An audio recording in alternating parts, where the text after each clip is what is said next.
All right, part five, bureaucracies as regulators. Let's do it. Woo woo. All right, so regulation in the economy and in everyday life. So, one thing to note is that government regulation is the use of governmental authority to control or change some practices in the private sector. Okay, this is probably the most controversial role of the government bureaucracies. However, Congress has given them broad mandates to control a lot of really important things that are part of our daily lives. So, for example, the location of nuclear power plants, food additives, things like that. So, everyday life itself, it's almost like every day we are regulated, and in many ways we don't even know. But everyday life itself is the subject of bureaucratic regulation. Almost all bureaucratic agencies, not just the ones called regulatory agencies, but all bureaucratic agencies are in the regulatory business. So all day long. Sometimes we're aware of it and some days we're not. Now, one thing to note is that even though this annoys some people, I know a lot of people are like, oh, less government, this is so annoying. But in some ways, there are some positives to this. So, for example, the US Department of Agriculture, they regulate the quality of meat products. This makes sure we're eating what we think we're eating. I did a tour of Superior Farms processing plant, and they have a USDA a person there watching over to make sure, and that food is stamped and guaranteed to have a certain quality because of that, and you have to have that. Another example, if you guys remember back the Gilded Age, oh my goodness, remember those people that would take cocaine for like a toothache or whatnot? Those ads, I know I showed those to you guys. So, for example, you could buy that at the off the shelf at the pharmacy, like at CVS, not like behind the counter. So those kinds of things definitely, have made life better. So regulation, how it grew, how it works. Let's go ahead and go over that part a little bit here. So we see a big sweeping change with the progressive movement in the early 1900s. So until 1887, the federal government had almost no regulatory policy at all. So, minimum regulatory powers of the state and local governments were disputed and fought, especially by like the big business who had a lot of the power. In 1877, the Supreme Court upheld the rights of government to regulate business operations in a case known as Munn versus Illinois. And then we have the Interstate Commerce Commission, which was created in 1887 by Congress. This is their mission was to regulate the railroads and the prices and then the services to farmers. So that is definitely an important role right there. Okay, now talking about the command and control policy, this is where the government tells businesses how to reach certain goals, check that these commands are followed, and punishes offenders. And so, one thing to note is that we've got, critics of this um, type of policy. And in some cases, I've got this one critic. I just wanted to share this one little thing. Charles Schultz, he was the chairman of President Carter's Council of Economic Advisors, was a critic of the current state and federal regulations and described as the command and control policy, where the government tells businesses how to reach certain goals, check these systems, and check that these commands are followed and punishes the offenders. Instead, Schultz said we should have an incentive system. And so this incentive system is going to instead use taxes and rewards to promote certain behaviors. So it's kind of like the carrot or the stick. Defenders of the command and control system of regulation compare it to preventative medicine. It's designed to minimize problems such as pollution or workplace accidents before they become too severe. All right. Well, just a couple other things, here about it is how are these goals and or rules and guidelines? How are they going to be enforced? So that's the kind of this controversy here, and I want you to think about that for a second. You know, for a second, and think about how you would want things to happen.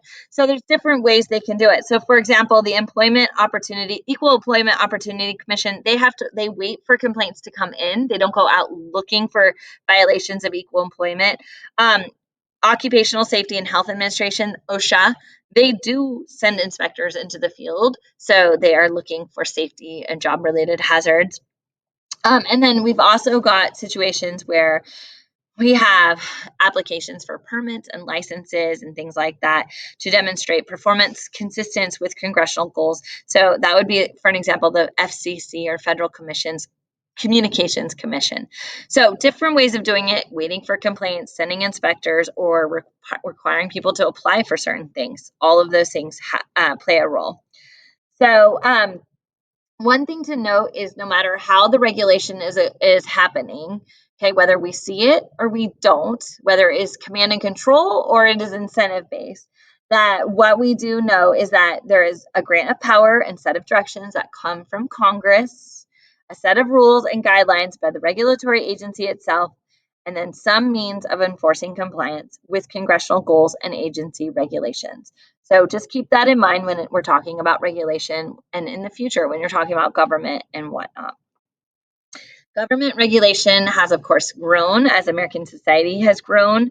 The budgets of regulatory agencies, their level of employment, the number of rules they're issuing are all increasing, and they just have over time. Even, for example, during presidents like Ronald Reagan, who wanted smaller government, they still tended to grow.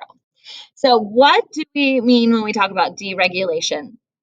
So when I say that government bureaucracy is growing, it might not be so much in terms of uh, employees or whatnot. Certain groups it could be, in certain groups it isn't, because the number of employees hasn't grown over time too much. But it could be in terms of power or regulatory power or whatnot. So it definitely has changed over time. Now, deregulation is the idea that the number and complexity of regulatory policies have made regulations too complex and burdensome. So criticism of regulation have basically said, regulation's bad because it raises prices, which again, like if you own a meat processing plant and you have to, pay or allow space for a USDA meat inspector to come in, and you have to stop production so they can inspect and do all that, that's going to cause a price increase. They say that these regulatory system, it does hurt America's competitive position abroad. Our prices will be higher. We won't be able to sell, as many people won't want to buy. China doesn't have as much regulation, so they can pay their workers less or not worry about environmental concerns, so their prices can be cheaper. And then just the idea that the regulatory system doesn't always work well and creates problems with that. So that's just a point to note. Now, of course, on the flip side, there's critics of deregulation. So critics point out the severe economic or environmental damage. That's really a big issue. Is a lot of these regulatory systems have been put in place to help the environment.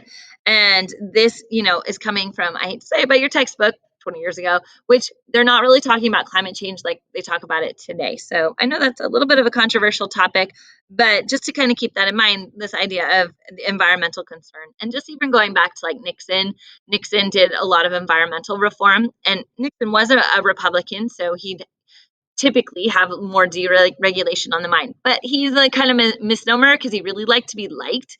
And people in the 70s were really starting to think about the environment. So he's like, okay, if I help pass these laws, people will like me. And he did do a lot of good. Like the EPA was created under Nixon. So it's kind of interesting how it all works out. You just can't put people into a box, right? All right. And then the last thing is, the blame. A lot of people blame deregulation because of expensive bailout in the savings and loan industry.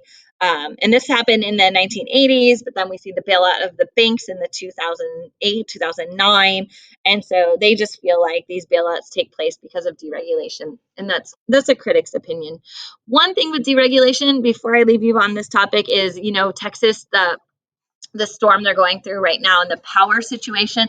I honestly haven't looked that much into it. I've heard about it a little bit on the news and whatnot, but a lot of the sources that I've been hearing from, and this does, advocate for a little bit more research, but they have been saying they are on their own power grid.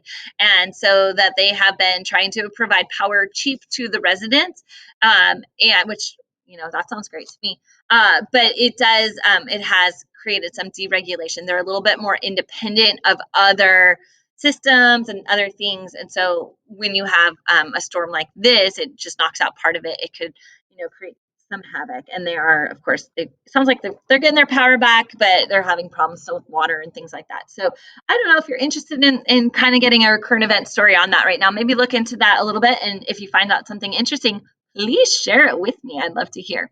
All right. Thanks, guys.